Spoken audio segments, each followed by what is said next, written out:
S'asseoir ce matin. Bonjour à tous. Que le Seigneur vous bénisse. Bon, en cas où vous ne me connaissez pas, je m'appelle Pasteur Bill Shaw. Je suis là depuis 8 ans, je crois, maintenant. 8 ans. Ici, wow. Merci au pasteur Amani pour me donner cette occasion de présenter la parole de Dieu ce matin. Normalement, je suis là tous les dimanches soirs dans le culte anglophone et vous êtes bien invités à participer avec nous dans notre culte anglophone de 17h à 19h ici dans la chapelle. Et pour moi, de parler d'ici en français, c'est un peu différent. C'est un peu bizarre. Mais je crois que le Seigneur, il va m'aider, il va vous aider à bien comprendre avec mon accent américain. D'accord? Avec le français qu'il nous donne. Alors, nous voici, troisième semaine, la troisième semaine de janvier 2021. Pendant tous les 65 ans que je vis sur le monde, je n'ai jamais vécu une année comme 2020. Et c'est comme si 2020 nous a amené, nous tous, les chrétiens, les croyants en Jésus, les suiveurs de Jésus, nous considérons quelque chose, c'est-à-dire que nous vivons au dernier jour. Nous nous intéressons aux prophéties bibliques qui s'accomplissent maintenant et nous regardons la direction de ce monde et le système mondial et qu'est-ce qui se passerait. Et nous nous concentrions peut-être sur le fait que c'est vraiment les derniers jours. Mais en réalité, mes amis, c'est depuis le commencement de l'Église, aux Actes chapitre 2, le jour de la Pentecôte, c'est là qui commençait ces derniers jours. Pour presque deux milléniums maintenant, l'Église vit vraiment les derniers jours. Nous sommes aux derniers jours, c'est vrai, mais ça a commencé presque il y a 2000 ans, mes frères et sœurs. Et moi, ce matin, ce que je voudrais faire est d'étudier un peu ce deuxième chapitre des Actes des Apôtres pour voir ce que Dieu il veut faire dans notre vie en 2021.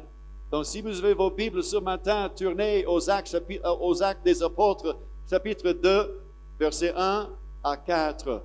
C'est une référence très bien connue, quelque chose, une histoire que nous comprenons bien, mais il y a quelque chose là-dedans que je veux bien expliquer et présenter ce matin pour nous aider à expérimenter la présence de sa puissance. La présence de sa puissance dans nos vies. Verset 1er. Lorsque le jour de la Pentecôte arriva, ils étaient tous ensemble dans le même lieu. Et tout à coup, il vint du ciel un bruit comme celui d'un souffle violent qui remplit toute la maison où ils étaient assis. Et des langues qui semblaient de feu et qui se séparaient les unes des autres leur apparurent. Elles se posèrent sur chacun d'eux. Et ils furent tous remplis d'Esprit Saint et se mirent à parler en d'autres langues, selon que l'Esprit leur donnait de s'exprimer. Or, il y avait en ce jour à Jérusalem des Juifs pilleurs, venus de toutes les nations qui sont sous le ciel. Et au bruit qui se produisit, la multitude accourut et furent bouleversés parce que chacun des entendait parler dans sa propre langue. Ils étaient hors d'eux-mêmes et dans l'admiration et disaient: voici ces gens qui parlent, ne sont pas-ils tous galiléens? Et comment les entendons-nous, chacun dans notre propre langue maternelle? Parthes, Mèdes, Élamites, ceux qui habitent en Mésopotamie, la Judée, la Cappadoce, le Pont, l'Asie, la Phrygie, la Pamphylie, l'Égypte, le territoire de la Libye voisine de Cyrène, et ceux qui sont venus de Rome, juifs et prosélytes, crétois et arabes. Nous les entendons parler dans nos langues des merveilles de Dieu. Tous étaient hors d'eux-mêmes et perplexes et se disaient les uns aux autres: que veut dire ceci? Mais d'autres se moquaient et disaient: ils sont pleins de vin doux. Quelques observations que nous voulons prendre ce matin, mes frères et sœurs, pour bien comprendre ce qui s'est passé au jour de la Pentecôte. Parce que c'est vraiment une démonstration de la puissance de Dieu. Il y avait un événement qui se passait là, en ce jour à Jérusalem, qui a touché la vie de plusieurs personnes, qui a commencé c'était la naissance, nous pouvons dire, de l'Église. Et deux choses à bien expliquer, à bien comprendre. D'abord, il y avait une manifestation, les manifestations physiques de la puissance et de la présence de Dieu. Le bruit d'un vent, les langues de feu, et tout le monde les a expérimentés. Tout le monde l'avait vu. Et aux Actes chapitre 2, verset 4, nous voyons avec ces manifestations de la puissance de Dieu, par ces choses physiques, ces manifestations physiques, les gens, ils ont eu une expérience personnelle. Ils ont tous commencé à parler en d'autres langues, selon que l'Esprit leur donnait de s'exprimer. Il y avait une expérience personnelle, quelque chose qui a touché vraiment la vie de ces croyants, ces 120 qui étaient là. Et les croyants, ils ont répondu à cette manifestation de la puissance de Dieu. Ils ont entendu, ils ont vu et ils ont parlé. Ce n'était pas uniquement une expérience intellectuelle, ce n'était pas uniquement quelque chose qu'ils ont pris comme une doctrine, une bonne doctrine, ce n'était pas uniquement une expérience de leurs sentiments et de leurs émotions, ce n'est pas uniquement une expérience qui touchait leur corps physique parce qu'ils étaient vraiment, ils sentaient quelque chose physiquement, ce n'était pas quelque chose qui était en dehors de leur propre volonté. Ils ont dû décider de parler en d'autres langues. Ils ont dû décider d'avoir cette expérience avec Dieu, avec leur propre libre arbitre. Et c'était aussi une expérience dirigée et influencée par le Saint-Esprit. Donc c'était une expérience aussi spirituelle, quelque chose qui a touché toute la vie. C'était une expérience, on peut dire, au complet. Comme Paul, il a dit en 1 Thessaloniciens, chapitre 5, verset 23, sa prière pour ces croyants en Thessalonique, il a dit que le Dieu de paix vous sanctifie lui-même tout entier, que tout votre être, l'esprit, l'âme et le corps soient conservés sans reproche à l'avènement de notre Seigneur Jésus-Christ. Celui qui vous a appelé est fidèle et c'est lui qui le fera. Donc c'était une expérience, nous pouvons dire, au complet. La deuxième observation que j'ai de ce deuxième chapitre des Actes des Apôtres est le fait qu'il y avait trois catégories des participants qui étaient là. La première partie, la première catégorie que nous avons, ce sont les croyants qui cherchaient le royaume de Dieu, les 120. Les 120 qui sont venus avec les apôtres, ils restaient à Jérusalem jusqu'à ce qu'ils soient remplis de la puissance d'en haut. Ces gens qui sont bien connus par leur engagement à la prière. Chapitre 1, verset 14, tous d'un commun accord, ils persévéraient dans la prière. Ces croyants, ces 120, ils ont été bien connus par leur niveau d'obéissance. Encore Actes chapitre 1, verset 12, ils sont tous retournés à Jérusalem, un endroit où les autorités les cherchaient pour les mettre en prison, les tuer même. Mais Jésus a dit, non, rentrez à Jérusalem jusqu'à ce que quelque chose vous arrive. Donc, ils étaient bien connus par leur obéissance et ils ont aussi été bien connus par leur niveau d'unité. Au jour de la Pentecôte, verset 1 de chapitre 2, ils étaient tous ensemble dans le même lieu. Donc, ces 120, c'est la première catégorie. Mais une chose qui est très intéressante, peut-être quelque chose que nous n'avons pas bien noté au niveau de ces 120. Ils étaient au courant de ce qui se passait. De temps en temps, nous pensons que Actes chapitre 2, le jour de la Pentecôte, était quelque chose qui s'est passé par hasard. C'est tombé d'une manière imprévue. Oh, c'est quoi ça? Mais à mon avis, quand nous étudions tous les Actes des Apôtres, surtout chapitre 1, nous voyons que Jésus, pendant les 40 jours, il était avec ses disciples après sa résurrection. Il a enseigné, il parlait du royaume de Dieu. Là, au chapitre 1, verset 1 au verset 3 au 4, il a parlé de ce qui concerne le royaume de Dieu. Il a expliqué ce qui se passerait. les gens, ils attendaient quelque chose de Dieu parce qu'ils savaient que Dieu allait agir fortement dans leur vie. C'est bien possible qu'il avait dit même que ça sera au jour de la Pentecôte, cette fête nationale où tout le monde sera à Jérusalem. Ils étaient au courant, ils ont été enseignés. Et c'est bien compris parce que quand cet événement est venu au jour de la Pentecôte, au verset 14, chapitre 2, Pierre, verset 14, oui, alors Pierre, debout avec les 11, il a commencé à donner une prédication. Il a commencé à citer le prophète Joël, un très petit prophète dans l'Ancien Testament, 3 chapitres en total, mais il a cité Joël chapitre 2, verset 20, 21, 30, 31. Pourquoi? Parce que Jésus a déjà enseigné au dernier jour, je répandrai de mon esprit sur toute chair. Ils étaient au courant de ce qui se passait. La première catégorie sont les croyants. La deuxième catégorie qui était là au jour de la Pentecôte sont les curieux et les confondus. Il y avait des Juifs pieux, Luc il a dit. Et ces curieux, ils ont vu quelque chose, ils ont entendu, mais ils étaient dans la confusion totale. Ils ne savaient pas ce qui se passait. Ils ont été, selon la Bible, bouleversés, hors d'eux-mêmes. Et ils étaient perplexés. Ils se disaient les uns aux autres, que veut dire ceci? Ils n'ont pas compris ce qui s'est passé. Ils n'ont pas été bien instruits. Ils ne savaient pas ce que Dieu était en train de faire, mais ils ont vu quelque chose. Les Juifs qui craignaient Dieu, ce n'étaient pas les méchants, ce n'étaient pas les gens qui étaient curieux comme un aventurier, comme nous avons de temps en temps ici dans nos églises. Mais la grande distinction, il y a une chose qui distingue entre les 120, les croyants qui cherchaient le royaume de Dieu, et ces curieux et les confondus. Vous voyez que les 120, ils ont été les participants.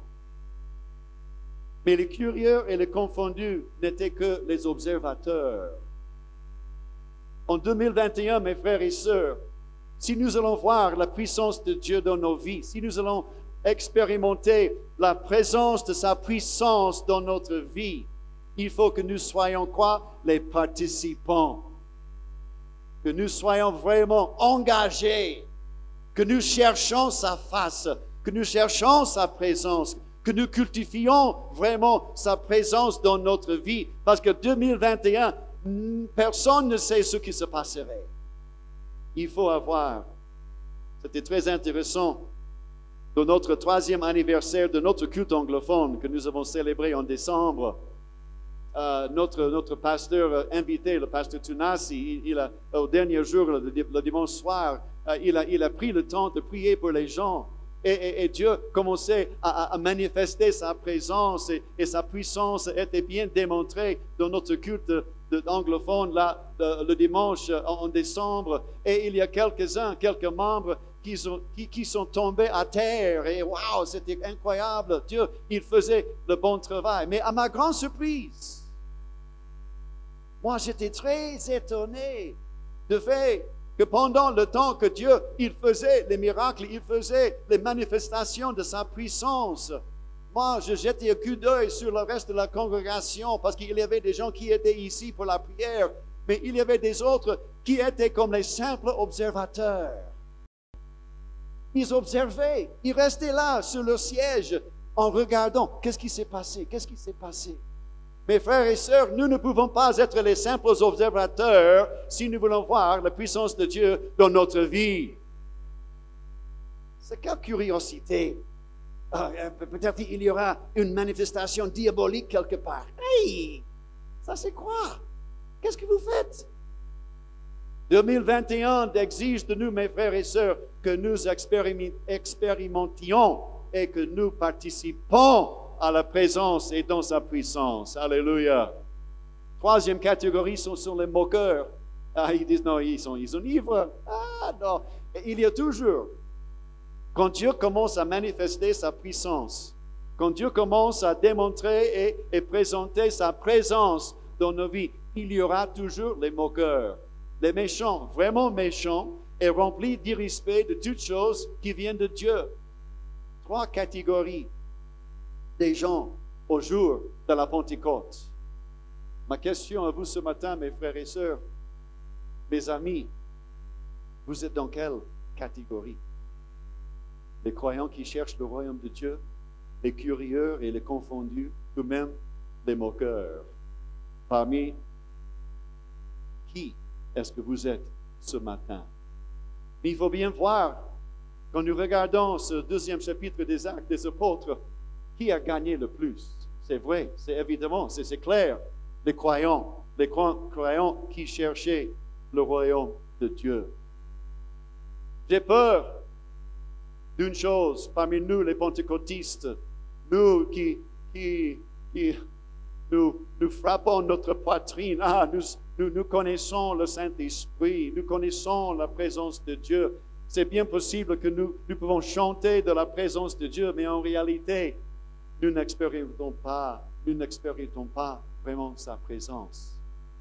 Nous pouvons imaginer, prétendre, créer une ambiance où nous pensons que la présence de Dieu est là, mais en réalité, la présence de Dieu n'est pas là. Et ça, c'est très dangereux, mes frères et sœurs. 2021 ne nous laisse pas la liberté de prétendre de la présence de Dieu. Il faut que ça soit une réalité dans notre vie. Pas seulement ici, dimanche matin ou dimanche soir, mais quotidiennement, quand nous marchons sur la route, que nous marchions dans la présence de Dieu.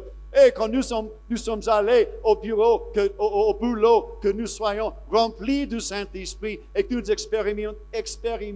Ça c'est un mot difficile. Expérimentions. Venez au culte anglophone, c'est plus facile. Hein? Nous expérimentions la présence de Dieu. Alléluia. Ce que j'ai apprécié de notre pasteur, notre Tunasi, est le fait qu'il a encouragé les gens d'entendre la voix du Seigneur pendant la manifestation de la présence et de la puissance de Dieu. Il a encouragé, il a fait un type de coaching. Hein? Ça c'est anglais, français, hein? Coaching. Entraînement. Il a amené les gens à bien comprendre et entendre la voix du Seigneur. Et j'ai apprécié. Il a fait du coaching et il a aidé les gens à bien comprendre la voix du Seigneur. Et nous avons tous besoin des occasions où nous sommes un peu coachés, n'est-ce pas? Que nous avons un encouragement d'entendre la voix du Seigneur. Mais en 2021, mes frères et sœurs, nous ne pouvons pas dépendre de quelqu'un d'autre pour le coaching. Si nous allons être mûrs dans notre foi chrétienne, si nous allons confronter les imprévus de 2021, il faut que nous n'avons plus besoin de coaching, que nous avons cultivé, que nous cultivions même la présence de Dieu dans notre propre vie et nous n'avons pas besoin de quelqu'un d'autre. Alléluia. C'est bien possible que nous circulions d'une expérience spéciale à une autre. Il y a des gens, j'ai appris un nouveau mot en français, aventurier. Les aventuriers. Il y a des bons mots en français, quelques-uns, quelque part. Mais il y a des aventuriers qui se circulent de l'expérience à l'expérience. Oh, j'ai entendu dire d'un prophète, j'ai entendu dire d'un apôtre quelque part. Mais si vous pensez que vous pouvez survivre l'année 2021 avec les aventures comme ça, se circuler de l'église à l'église, de ministère à ministère, pour avoir une expérience spéciale, vous ne comprenez rien au niveau de la puissance de Dieu. Vous ne comprenez rien. Ma prière est que nous pouvons entendre la voix de l'Éternel sans le coaching de quelqu'un d'autre. Oh, la présence de Dieu. C'est pourquoi j'apprécie la parole éternelle. Votre Église, vous-même, vous êtes une bénédiction à moi. Quand nous entrons, même dimanche soir, avec la 150e que nous avons en anglais, et la présence de Dieu descend, et nous sentons sa présence. Mais comprenez une chose, mes frères et sœurs. La vérité est que personne ne peut nous amener dans la présence de Dieu. Il faut que nous décidions de le faire nous-mêmes. Oh, la chorale Sarah, merci beaucoup pour le travail choral. Ça nous aide à entrer. Mais moi, je dois décider d'entrer dans la présence de Dieu moi-même. Et quand nous le faisons, et les non-croyants, quelqu'un qui ne croit pas encore en Jésus, il arrive chez nous, il va sentir la présence de Dieu, il va voir la puissance de Dieu, et il va dire même, ah, Dieu, il est vraiment parmi vous. Alléluia. C'est ça ce que nous cherchons en 2021. Mais avec la démonstration, comme nous avons eu dimanche soir en décembre, il y a deux réactions possibles. Et c'est quelque chose que nous devons bien comprendre. Parce que la puissance de Dieu est quelque chose d'extraordinaire. Ça touche la vie, ça touche toute la vie. Mais il y a deux possibilités là-dedans. Il y a des gens qui sont tombés à terre et ils disaient, ah bon, je suis tombé à terre, donc Dieu, il travaillait dans ma vie. Peut-être oui, et peut-être non. L'expérience ne détermine rien. Et il y a des autres mots. Je ne suis pas tombé à terre, donc je crois que Dieu, il ne travaille pas dans ma vie. Peut-être oui, mais aussi peut-être non. Le manque d'expérience ne détermine rien. Qu'est-ce que je veux dire? Qu'est-ce que je veux dire? Quand nous voyons la puissance de Dieu, quand Dieu il fait la démonstration de sa présence, il faut faire attention, il faut distinguer, il faut voir que l'expérience seule ne suffit pas à voir quelque chose qui se passe dans notre vie. Nous nous concentrons sur les miracles. Et moi, je veux voir les miracles dans ma vie personnelle. Oui, je veux voir la puissance de Dieu démontrée dans ma vie, mais Dieu, il préfère que nous nous concentrions sur le message dans le miracle. Suivez-moi un peu ce matin. Le problème que nous avons dans les manifestations de puissance est qu'il y a trois origines de ces manifestations. Ça peut venir de Dieu, ça peut venir d'un effort humain et ça peut devenir d'une manière diabolique. Le diable, il peut manifester une puissance quelque part. Il est un bon imitateur de la puissance de Dieu. Il est un menteur, il peut faire les choses. Et même nous, en tant qu'humains, nous avons la possibilité, avec notre créativité, surtout mes frères et sœurs congolais qui sont très créatifs. Donc vous êtes très créatifs. Mais c'est possible que nous pouvons créer une manifestation. Mais cette manifestation n'est pas la manifestation de Dieu, de sa puissance. Et Dieu lui-même, bien sûr, il peut manifester sa puissance et démontrer sa puissance dans notre vie. Mais parmi ces trois origines, il faut voir, est-ce que ça c'est diabolique, ça c'est uniquement humain, ou même ça vient vraiment de Dieu? Comment distinguer entre les trois? Parce que c'est possible que l'effort humain peut se mêler avec la puissance de Dieu et il y a quelque chose, un peu de confusion là-dedans. Et c'est vrai aussi que l'effort humain peut se combiner avec la puissance diabolique et il y a un problème là pour distinguer. Donc il faut bien étudier la parole de Dieu et voir pourquoi Dieu il démontre sa puissance dans la vie, dans ce monde. Pourquoi il le fait? Il le fait pour nous donner un message.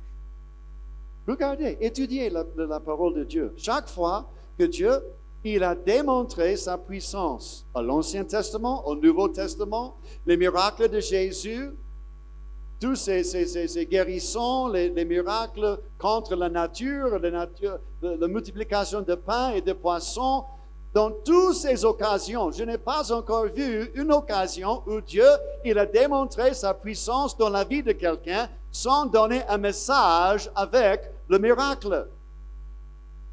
Nous nous concentrons sur le miracle, mais Dieu, il veut que nous nous concentrions sur le message. Qu'est-ce que Dieu, il nous dit? Ça, c'est la question que nous devons nous poser cette année en 2021. Qu'est-ce que Dieu, il veut me dire? Qu'est-ce que Dieu est en train de vous dire? Quel est le message pour 2021 qu'il vous donne? Ça sera une question que nous devons bien poser. Parce que Dieu, notre Père céleste, il veut utiliser ces démonstrations de sa puissance pour nous enseigner une vérité ou nous faire comprendre une partie de son caractère ou nous préparer pour quelque chose qui arrive dans notre vie à l'avenir. Il y a un message dans le miracle et nous devons discerner, nous devons distinguer, écouter le message dans le miracle. Parce que quand il travaille, quand il démontre sa puissance, comme il a fait au jour de la Pentecôte, il y avait un message à donner, un message à bien comprendre. Malgré toutes les raisons pour lesquelles nous sommes en difficulté. Et vous voyez, nous demandons les miracles. Mais encore, il faut bien noter que dans la Bible, quand les miracles arrivaient, les gens, ils étaient en crise. Quand la vie marche très bien, on ne voit pas les miracles.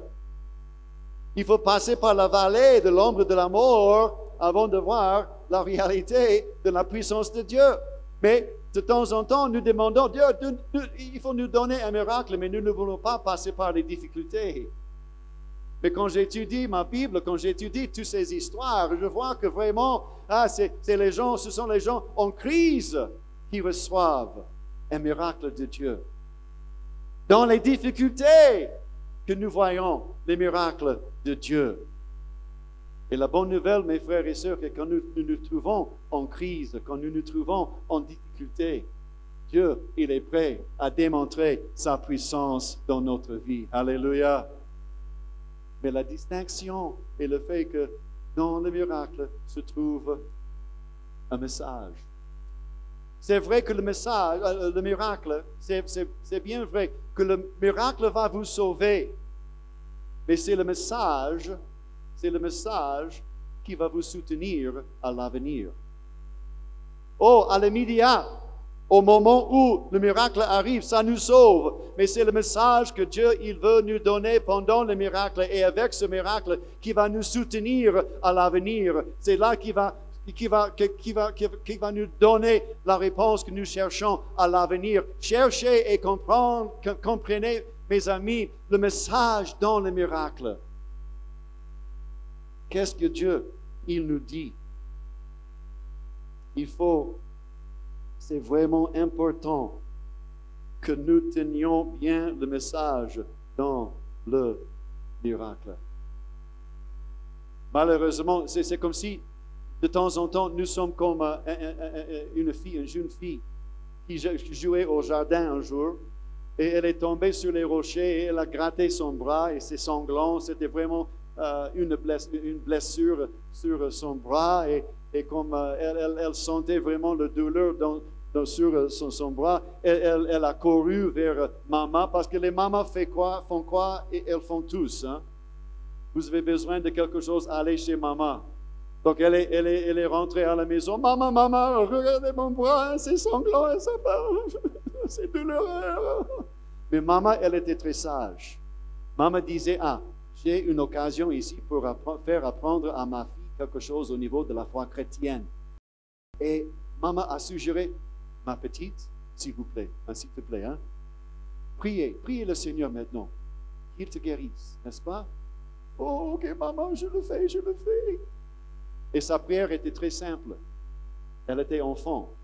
Peut-être que vous, les parents, vous savez bien comment un enfant il agit. La prière de cette jeune fille était « Jésus, guéris mon bras, mais ne pas le toucher. » Tu vois? Elle est rentrée, maman, fait quelque chose, mais ne pas le toucher. Mais elle a prié de la même manière. Dieu, fais un miracle dans ma vie, mais ne pas me toucher. Ne pas me basculer, ne pas exiger quelque chose de moi. C'est une réalité, mes frères et sœurs, que nous ne pouvons pas commander la puissance de Dieu dans nos vies quand nous commandons un demi-poulet à Galitos. Oui, demi-poulet, bien pimenté, pas pimenté pour moi. Les frites et salade de choux, oui, une rani tropicale pour Maman Sonia, un Coca zéro pour moi. Alléluia. Nous ne pouvons pas commander la puissance de Dieu comme nous commandons un demi-poulet à Galitos. Ce n'est pas possible. Cet esprit de Galitos, j'aime bien Galitos, hein?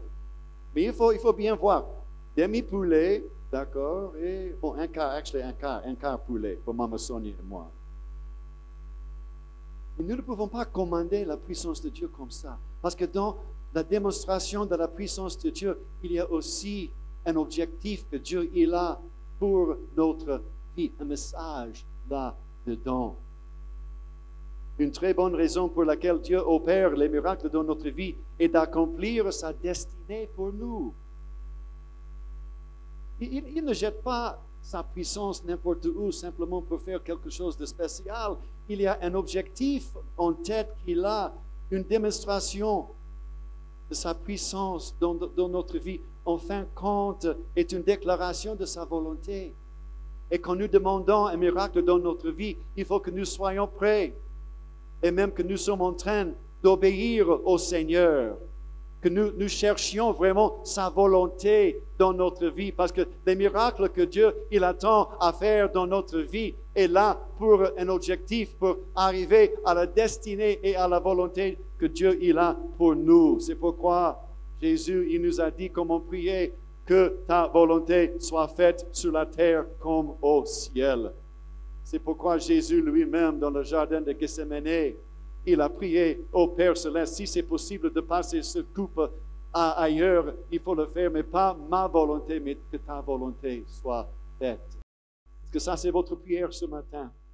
Est-ce que ça c'est votre prière de 2021? Nous ne savons pas, Seigneur, ce qui se passerait. Nous ne savons pas les difficultés que nous allons confronter ici en 2021, mais que ta volonté soit faite.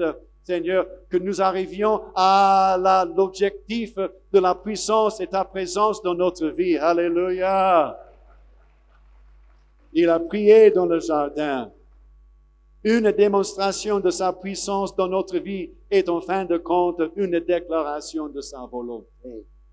Il veut accomplir quelque chose dans notre vie. Quand un miracle vient chez nous, il y a une question que nous devons nous poser, que nous posons au Seigneur.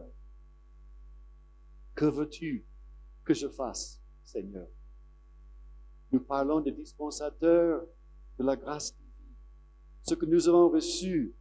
Vous pensez que Dieu, il nous donne un miracle simplement pour garder ça à nous-mêmes? Non, il faut être le bon intendant, le bon dispensateur de la grâce divine et partager ça. Que veux-tu que je fasse? C'est tout ce que tu as fait dans ma vie, Seigneur. Alléluia. Je veux être un bon intendant. L'apôtre Paul, il nous a donné un bon conseil au 12e chapitre de son épître aux Romains. Commençons ce chapitre 12 de l'épître aux Romains. Il a dit, je vous exhorte donc, frères, par les compassions de Dieu, à offrir vos corps comme un sacrifice vivant, saint, agréable à Dieu, ce qui sera de votre part un culte raisonnable. Ne vous conformez pas au monde présent, mais soyez transformés par le renouvellement de l'intelligence, afin que vous discerniez quelle est la volonté de Dieu, ce qui est bon, agréable et parfait. Quand nous cherchons, parce que nous voulons voir la présence, nous voulons expérimenter la présence et la puissance de Dieu dans notre vie. Mais avec assurance, mes frères et sœurs, quand nous décidons de suivre la volonté de Dieu, que nous cherchons le royaume de Dieu vraiment dans nos vies, que nous mettons les priorités et les valeurs et même les sentiments, les motivations pures pour servir le Seigneur, nous pouvons demander facilement et avec autorité l'intervention de la puissance de Dieu dans notre vie pour accomplir sa volonté. Que nous discernions la volonté de Dieu. Nous tombons de temps en temps au niveau de comprendre vraiment la volonté de Dieu. J'avais quelqu'un dans ma vie, il y a 35, 40 ans, et ils en étaient tous dans la confusion totale. Nous discutions un jour quelque chose et il était très, très, très énervé. Il était très, très confus. Oh, je ne sais pas quoi faire. Quel est le problème, mon frère? Oh, je ne sais pas, je ne connais pas la volonté de Dieu. Oui, à quel niveau? Moi, je pensais au mariage, l'appel au ministère. Non, non, je ne sais pas. Je ne sais pas si le Seigneur, il veut que j'achète un brosse à dents de couleur rouge ou bleue. Mon ami, le monde est en train de mourir et tu parles de ton brosse à dents, bleu ou rouge. Ça ne fait aucune différence. Mais nous essayons de compliquer la volonté de Dieu. La volonté de Dieu, dans un certain sens, c'est très simple. C'est très simple. Il y a 3 appels universels. Il y a 3 appels. Il y a 3 volontés de Dieu pour nous tous. N'est-ce pas? Et après avoir bien compris ces 3 appels, ces 3 volontés de Dieu universelles, nous pouvons aller avec la vie. Parce qu'il va honorer celui qui honore Dieu lui-même. Le premier appel, c'est très simple, mes amis. Ce n'est pas quelque chose de si compliqué. C'est simple, c'est ceci. Le premier appel, c'est l'appel du salut. Que nous croyons en Jésus. Que nous soyons convertis. Que nous sommes nés de nouveau. Ça, c'est le premier. Vous n'avez pas besoin de discuter quelle est la volonté. La volonté de Dieu est d'être converti et de croire en Jésus-Christ comme le Sauveur et le Seigneur. Première chose. Donc, toute chose que vous faites, il faut que ça soutienne cet appel. Quand je décide de faire quelque chose, quand je décide d'agir d'une certaine manière, je peux discerner la volonté de Dieu selon le fait que est-ce que ça m'aide à être sauvé? Est-ce que ça m'aide à rester dans mon salut? Ou est-ce que je risque de perdre quelque chose de très spécial? Est-ce que je suis en train de perdre mon appel au salut? Point final. Décidez. Deuxième appel. C'est l'appel vers la sainteté. Que nous soyons saints. Et toute chose que nous faisons, toute discussion que j'ai avec mes amis, toute décision des activités de week-end et tout, est-ce que ça m'amène vers la sanctification? Que je suis réservé à Dieu, que je représente sa présence même où je suis, n'importe où je suis. Le deuxième appel, c'est très simple. Est-ce que je suis saint, oui ou non? C'est l'appel à la sanctification. Toute décision prise. Est-ce que ça va m'aider? Moi, je suis très heureux du fait que Maman Sonia et moi, nous gardons 43 ans de mariage maintenant. Il faut prier pour elle, hein? C'est un fardeau incroyable.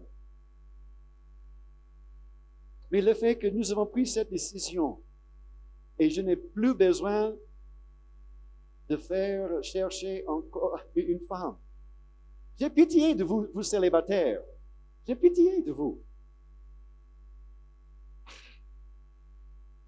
Sonia, il faut vivre très longtemps, s'il vous plaît, hein? On ne joue pas avec ça. Parce que je n'entre jamais. Quel est le mot pour courtship en français? Je n'ai aucune idée. Mais quand l'homme, il cherche une femme, hein? Compliqué. Vous, les femmes, vous êtes compliquées. Jolie, une bénédiction à 110%, mais compliqué quand même, hein? Nous décidons à qui est-ce que je vais me marier. Ah, la volonté de Dieu, la volonté de Dieu. Bon. Et les hommes, les femmes célibataires, oui, nous sommes compliqués aussi, hein? Je dois confesser. Mais cette idée, bon, est-ce que cette personne va m'aider pour décider la volonté de Dieu, pour chercher et comprendre la volonté de Dieu au niveau de mariage? Est-ce que cette personne va m'aider à rester sauvé? Est-ce qu'il va m'aider, elle va m'aider à être sanctifié? Et le troisième appel, c'est très clair aussi, c'est l'appel au service. Nous sommes tous déclarés les serviteurs de Dieu. Donc, la décision que je vais prendre aujourd'hui, est-ce que ça m'aide à être sauvé et rester sauvé? Est-ce que ça m'aide à être sanctifié et rester comme une représentation de la présence de Dieu où je suis? Et est-ce que ça va m'aider à servir Dieu et trouver mon ministère et trouver ma place dans son royaume? C'est très simple. Ce n'est pas compliqué. Vous décidez selon ces 3 appels et vous allez voir la volonté de Dieu. L'appel au salut, l'appel à la sainteté et l'appel au service du Seigneur. Le vrai défi de notre vie en 2021 n'est pas la question de la puissance et l'autorité de Dieu démontrée dans nos vies, mais c'est la puissance et l'autorité de Dieu qui influence et qui domine nos vies. Une démonstration de la puissance de Dieu est une déclaration de sa volonté. Et quand nous décidons, que nous demandons à Dieu de faire quelque chose comme une démonstration de sa puissance, nous devons aussi confesser et déclarer que nous voulons accomplir sa volonté. Parce que la démonstration de sa puissance est une déclaration de sa volonté. J'ai étudié la vie de Job. C'est intéressant ce livre de Job. Il a perdu toutes choses, sauf sa femme et sa vie personnelle, sa vie physique. Il était malade, il a perdu sa richesse, il a perdu sa famille, il a perdu même les amis. Il n'y a rien dans sa vie. Mais c'est intéressant. 5 fois dans le livre de Job, il a déclaré la puissance de Dieu dans sa vie. Il n'avait rien. Mais il a dit, non, mon Dieu, il est le Tout-Puissant que nous avons chanté ce matin. Job, dans toutes ses difficultés, il déclarait, moi, je vais suivre la volonté de Dieu parce que je veux voir sa puissance dans ma vie. Une démonstration de sa puissance et en fin de compte, une déclaration de la volonté de Dieu.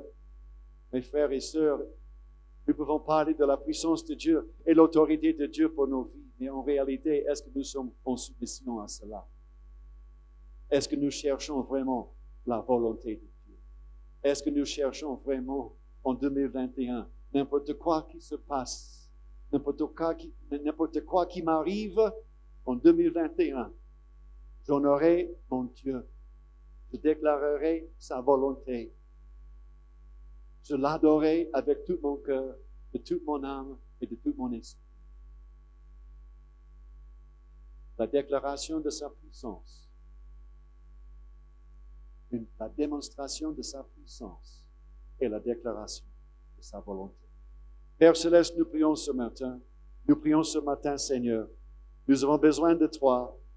2021, Seigneur, ça tombe sur nous et nous ne savons pas ce qui se passerait. Nous ne savons pas, Seigneur, les difficultés qui vont nous confronter, qui vont nous toucher.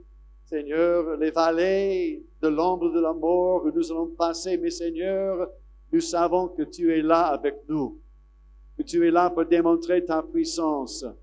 Tu es là pour nous donner un message, Seigneur, dans le miracle. Tu es là, Seigneur, pour nous parler. Et nous voulons capter, Seigneur, ce message, que nous écoutions, Seigneur, bien à ta voix et que dans 2021, nous serons vraiment un peuple de l'Esprit de Dieu. Oh Seigneur, aide-nous par ton Esprit ce matin. Que nous soyons vraiment sauvés, que nous soyons vraiment sanctifiés et que nous soyons, Seigneur, vraiment au service de notre Dieu, de notre Seigneur et Sauveur Jésus.